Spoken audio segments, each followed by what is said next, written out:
Hello friends, welcome to the MPTS academy. I hope आप सभी अच्छे होंगे, पढ़ाई कर रहे होंगे, घर पे सेफ होंगे। देखिए, आज के इस लेसन में हम लोग पढ़ेंगे स्टेनोग्राफर 2017 का सिनोनिम्स। ठीक है, प्रीवियस ईयर के जितने भी सिनोनिम्स हो रहा है वो हम सभी पढ़ रहे हैं। यहाँ पे जितने भी इंपॉर्टेंट सिनोनिम्स हैं हमारे एग्जाम के रिस्पेक्टिव से सारे हम लोग को यहाँ पर पढ़ रहे हैं, सीख रहे हैं, उन्हें याद कर रहे हैं। ठीक है, तो ये स्टेनोग्राफर 2017 का है। ये हमारा पार्ट 6 होगा प्रीवियस ईयर सिनोनिम्स में। पार्ट 1 टू पार्ट 5 हमारा जो प्लेलिस्ट है इस 45 डेज प्लेज आपको उसमें मिल जाएगा, आप जाकर देख सकते हैं। तो चलिए शुरू करते हैं। देखिए, पहला जो हमारा क्वेश्चन है वो है पाल्पेबल, PALPABLE। ठीक है, तो इसका मतलब क्या होता है? ठीक है, इसका मतलब क्या होता है? इसका मतलब होता है स्पष्ट। इसका मतलब क्या होता है? स्पष्ट। ठीक है, ऑप्शन जो फर्स्ट है वो है आपका परसेप्टिबल, ऑप्शन बी आपका है ऑब्सक्योर, ऑप्शन सी आपका है इंटेंजिबल और क्लियर है आपका ऑप्शन डी। ठीक है, तो यहाँ पर कौन सा हमारा यहाँ पे राइट आंसर होगा? चलिए देखते हैं। ऑप्शन ए है आपका परसेप्टिबल। परसेप्टिबल मतलब होता है स्पष्ट, तर्कपूर्ण। ठीक है, ऑप्शन बी आपका है ऑब्सक्योर। ऑब्सक्योर मतलब होता है धुंधला और अस्पष्ट। ठीक है, ऑप्शन सी आपका है इंटेंजिबल। इंटेंजिबल होता है जिसे छुआ ना जा सके, छुआ न जा सके। ठीक है, और क्लियर मतलब होता है स्पष्ट।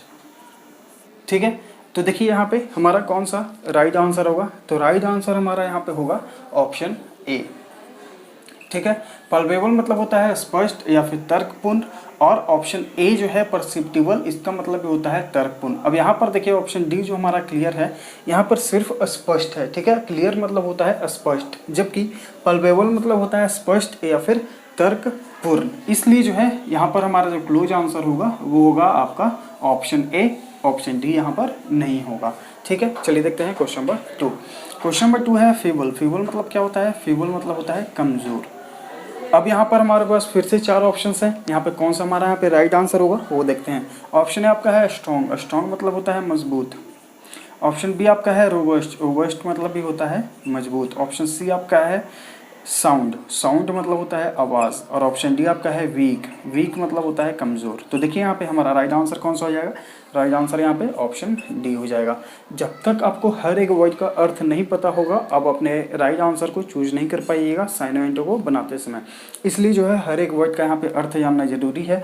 तो हम लोग 5 पार्ट में हम लोग देखे हैं कि हर एक वर्ड का वहाँ पे अर्थ समझे हैं, उन्हें याद किए हैं। तो यहाँ पर पार्ट 6 जो हमारा ये होगा एमबीए ऑब्लिगेशन से, ये भी इसमें भी आप देख रहे हैं कि हर एक वर्ड को हम लोग यहाँ पर समझेंगे और अपना राइट आंसर चूज करेंगे। देखते हैं क्वेश्चन नंबर 3। क्वेश्चन नंबर 3 है आपका प्लॉजिबल। प्लॉजिबल मतलब क्या होता है? तो प्लॉजिबल मतलब होता है तर्क संगत, यानी कि जिस पे आप लॉजिकल बात करते हैं, तर्क जिसमें होता है। ठीक है, अब यहाँ पर हमारे पास 4 ऑप्शंस हैं। ठीक है, 4 ऑप्शंस में से कौन सा हमारा राइट आंसर होगा? ऑप्शन ए आपका है इम्प्रोबेबल। इम्प्रोबेबल मतलब होता है असंभव। ठीक है, ऑप्शन बी आपका है अनलाइकली। अनलाइकली मतलब भी होता है असंभव, मतलब कि ऐसा चीज जो संभव न हो। ऑप्शन सी आपका है रीजनेबल। रीजनेबल मतलब होता है तर्क, उचित, तर्कपूर्ण या फिर उचित। और ऑप्शन डी आपका है उचित या फिर तर्कपूर्ण, अच्छा यहाँ पे उचित।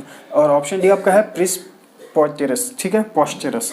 तो इसका मतलब होता है हास्यपद, मजाकिया, हास्यपद या फिर मजाक। ठीक है, तो यहाँ पर देखिए आपका राइट आंसर कौन सा हो जाएगा? राइट आंसर आपका यहाँ पे ऑप्शन सी हो जाएगा। प्लॉजिबल यानी कि तर्क संगत, और रीजनेबल मतलब भी होता है तर्क या फिर उचित। तो यहाँ पे राइट आंसर आपका सी हो जाएगा। तो हर एक वर्ड को आप लोग याद करते जाइएगा, एक भी क्वेश्चन जो है मिस नहीं करिएगा, एक भी वर्ड मिस मत करिएगा, क्योंकि ये जैसे यहाँ पर देख ले रहे हैं हम लोग ऑब्सक्योर, तो ये हमारा क्वेश्चन बन के आ जाता है। ठीक है, और बहुत बार आया भी है। यहाँ पर हम लोग देख रहे हैं रोबस्ट, ये भी जो है हमारा क्वेश्चन बन के आ जाता है, बहुत बार आया भी है एसएससी के एग्जाम में। यहाँ पर हम लोग देख रहे हैं रीजनेबल, ये भी क्वेश्चन जो है हमारा बनकर आ जाता है। तो इस तरह जो है कोई भी ऑप्शन को हम मिस नहीं कर सकते हैं। हर एक ऑप्शन जो है, जो भी हम लोग पढ़ रहे हैं या आगे और पढ़ेंगे, तो सारे ऑप्शन जो है आपके लिए इंपॉर्टेंट है। चलिए देखते हैं क्वेश्चन नंबर 4। क्वेश्चन नंबर 4 है आपका एराउज। एराउज मतलब होता है भड़काना, किसी चीज़ को उत्तेजित करना, भड़काना। ठीक है, अब यहाँ पर फिर से हमारे पास 4 ऑप्शन हैं। 4 ऑप्शंस में से कौन सा हमारा यहाँ पे राइट आंसर होगा वो हमें देखना है।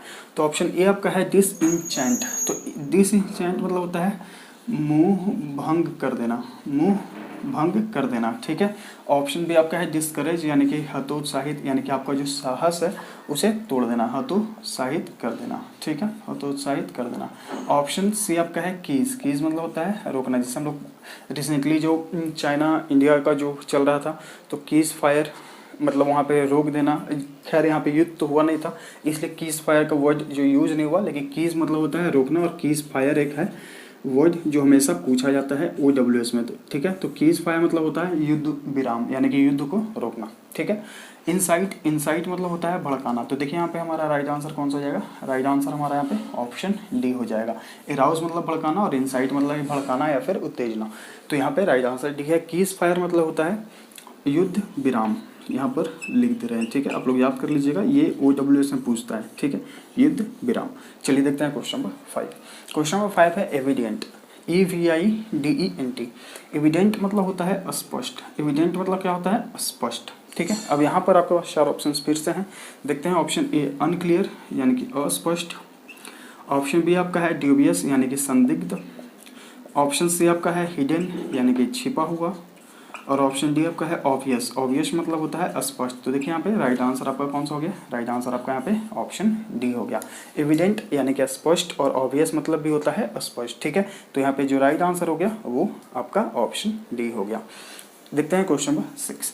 क्वेश्चन नंबर 6 है कंडेम्न, कंडेम्न मतलब होता है निंदा करना, अपमान करना, निंदा या फिर किसी का अपमान करना। अब यहाँ पर देखिए आपके पास 4 ऑप्शंस हैं, 4 ऑप्शन को जब तक आप अर्थ नहीं जानिएगा तो आप यहाँ पे अपना राइट आंसर यहाँ पे चूज नहीं कर सकते हैं आप। तो यहाँ पर चलिए देखते हैं, हर एक वर्ड का अर्थ जानते हैं। ऑप्शन ए आपका है अप्रूव, अप्रूव मतलब कि आप किसी चीज़ को मंजूर कर देना, मंजूरी देना, यानी कि जैसे अगर आप ऑफिस में कोई काम कर रहे हैं तो वहाँ पे आप अपने बॉस से अप्रूवल लेते हैं कि हाँ ये काम हमें मतलब इस काम के लिए हमें सैंक्शन चाहिए, मंजूरी चाहिए, अप्रूवल चाहिए, तो ही अप्रूव यानी कि मंजूरी देना। ऑप्शन बी आपका है लाउड, लाउड मतलब होता है प्रशंसा करना, ठीक है, LAUD, लाउड मतलब होता है प्रशंसा करना। ऑप्शन सी आपका है बी लिटिल मतलब होता है अपमान करना, और ऑप्शन डी आपका है कमेंट, कमेंट मतलब होता है प्रशंसा करना, ठीक है। तो देखिए यहाँ पर ये क्वेश्चन आपका बन के आ जाता है SSC के एग्जाम में, बी लिटिल भी आ जाता है, लाउड मतलब भी आ जाता है और अप्रूव मतलब भी आ जाता है, ठीक है।